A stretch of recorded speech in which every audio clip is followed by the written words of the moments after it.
कुछ समय पहले की बात है जब समाजवादी पार्टी के राष्ट्रीय अध्यक्ष अखिलेश यादव ने समाजवादी पार्टी के घोषणा पत्र में अहीर रेजिमेंट बनाने की घोषणा कर दी थी और उसके बाद भीम आर्मी चीफ चंद्रशेखर आजाद रावण ने चमार रेजिमेंट को बहाल करने की मांग कर दी। समाजवादी पार्टी और भीम आर्मी की मांग में फर्क यह है कि जहां समाजवादी पार्टी एक नया रेजिमेंट बनाने का वादा कर रही है, वहीं चंद्रशेखर आजाद पहले से चली आ रही चमार रेजिमेंट को फिर से बनाने की मांग कर रहे हैं। जी हां, चमार रेजिमेंट पहले हुआ करती थी और सिर्फ चमार रेजिमेंट मात्र एक रेजिमेंट नहीं थी, बल्कि उसका ऐसा गौरवशाली इतिहास रहा है जिसने ब्रिटेन के अंग्रेजों तक को भी हिला कर रख दिया था। चमार रेजिमेंट का इतिहास ऐसा रहा है जिसे सुनने के बाद आपके भी रोंगटे खड़े हो जाएंगे। चमार रेजिमेंट की शौर्यता ऐसी थी जिसकी चर्चा न सिर्फ भारत और ब्रिटेन में बल्कि पूरी दुनिया में थी। वीडियो में आगे बढ़ने से पहले मैं आपसे एक छोटा सा निवेदन करता हूं कि अगर आपको इस वीडियो को बीच में छोड़कर जाना है तो कृपया करके अभी चले जाइए, क्योंकि हम नहीं चाहते कि आप आधी अधूरी जानकारी रखें। और यदि आप अपने समुदाय, अपने देश, अपने धर्म की वह जानकारी नहीं जानना चाहते तो भी आप यह वीडियो अभी छोड़कर जा सकते हैं। आज के इस वीडियो में हम जानेंगे चमार रेजिमेंट का वह इतिहास जिसने अंग्रेजों तक को भी कपा के रख दिया।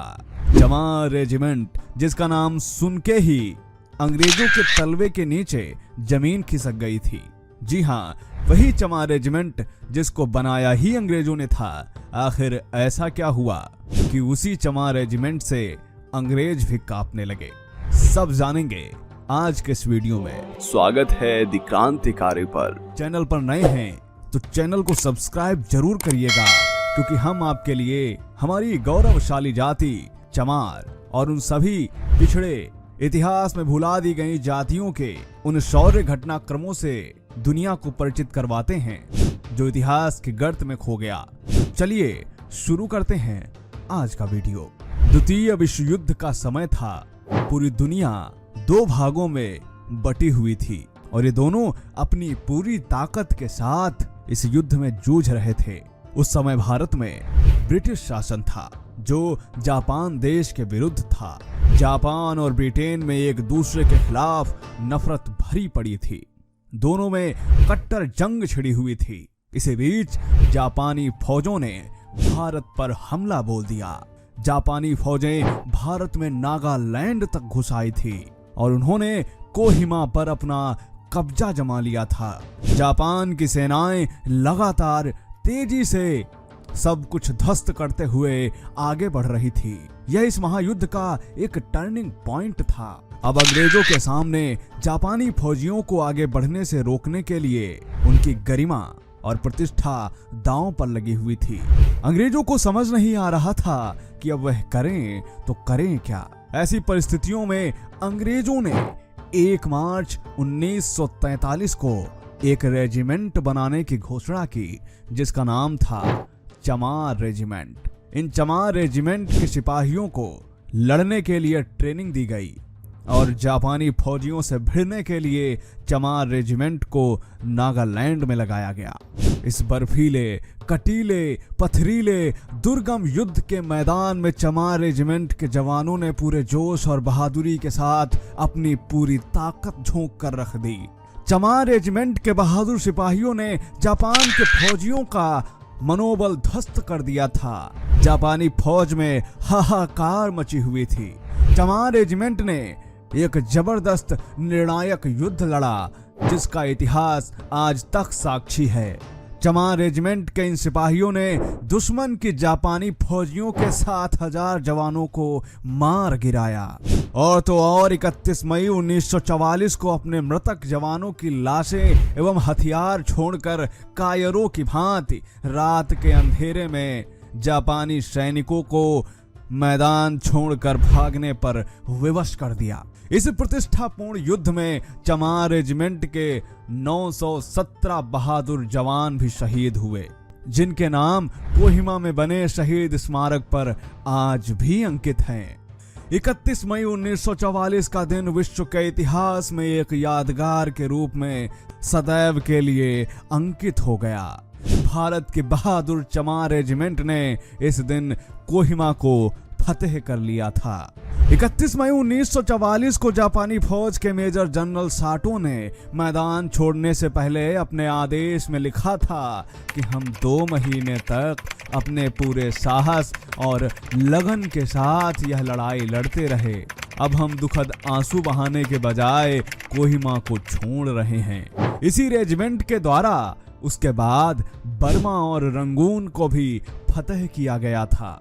द्वितीय विश्व युद्ध की समाप्ति के बाद उस समय का सर्वश्रेष्ठ अवार्ड चमार रेजिमेंट को दिया गया था, जिसका नाम था the battle honour of Kohima. लेकिन इसके बाद एक ऐसा टर्निंग पॉइंट आया जिसने अंग्रेजों के भी होश उड़ाकर रख दिए। 18 अगस्त 1945 को यह खबर आई कि नेताजी सुभाष चंद्र बोस की हवाई दुर्घटना में मृत्यु हो गई है, जिसके बाद आजाद हिंद फौज के जवान तितर बितर हो गए। और जैसे ही यह खबर अंग्रेजों को लगी, अंग्रेजों ने आजाद हिंद फौज के जवानों को बर्मा के रंगून में गिरफ्तार करने के लिए चमार रेजिमेंट को लगा दिया। लेकिन चमार रेजिमेंट ने जो किया वह अपने आप में एक मिसाल है। भारतीय आजाद हिंद फौज के जवानों को देखते ही चमार रेजिमेंट के देश प्रेमी जवानों ने लड़ने से साफ मना कर दिया और आजाद हिंद फौज के जवानों के साथ मिल गए और अंग्रेजों के विरुद्ध जंग का ऐलान कर दिया। आजाद हिंद फौज और चमार रेजिमेंट के जवानों ने अंग्रेजों के छक्के छुड़ा कर रख दिए। इसके बाद 1946 में चमार रेजिमेंट को अंग्रेजों के द्वारा डिसबैंड कर दिया गया तथा चमार रेजिमेंट के सैनिकों को अंग्रेजों द्वारा गिरफ्तार कर लिया गया। उस समय फौजी टुकड़ी के कमांडर कैप्टन मोहनलाल कुरील को भी बंदी बनाकर जेल में डाल दिया गया। यही आजादी के बाद वर्ष 1952 में सफीपुर उन्नाव से विधायक बने। चमार रेजिमेंट के जवानों ने जो बलिदान देश के लिए दिए, उन जवानों के नाम दिल्ली, इम्फाल, कोहिमा, रंगून आदि के युद्ध स्मारकों में आज भी दर्ज मिलते हैं। चमार रेजिमेंट के जवानों को विभिन्न वीरता पुरस्कारों से सम्मानित किया गया। 1946 में जिस चमार रेजिमेंट को अंग्रेजों द्वारा भंग कर दिया गया, आज आवश्यकता है कि फिर से चमार रेजिमेंट को बहाल किया जाए। चमार रेजिमेंट अपने आप में एक मिसाल है देशभक्ति की। तो दोस्तों, क्या सोचना है आपका? क्या चमार रेजिमेंट फिर से बहाल होनी चाहिए या नहीं? क्या सोचना है आपका चमार रेजिमेंट के बारे में? कमेंट जरूर करें। और अगर आप अहीर रेजिमेंट के बारे में भी जानना चाहते हैं तो वह भी हमें अवश्य कमेंट करें। अब आप सोच रहे होंगे कि अहीर रेजिमेंट तो बनी नहीं, तो हम उसके बारे में आपको बताएंगे क्या। दरअसल अहीर रेजिमेंट तो नहीं है, लेकिन अहीर कंपनियां अवश्य हैं। जानना चाहते हैं तो अवश्य कमेंट करिएगा। मिलते हैं आपसे अगले वीडियो में, तब तक के लिए जय हिंद, जय भारत, वंदे मातरम।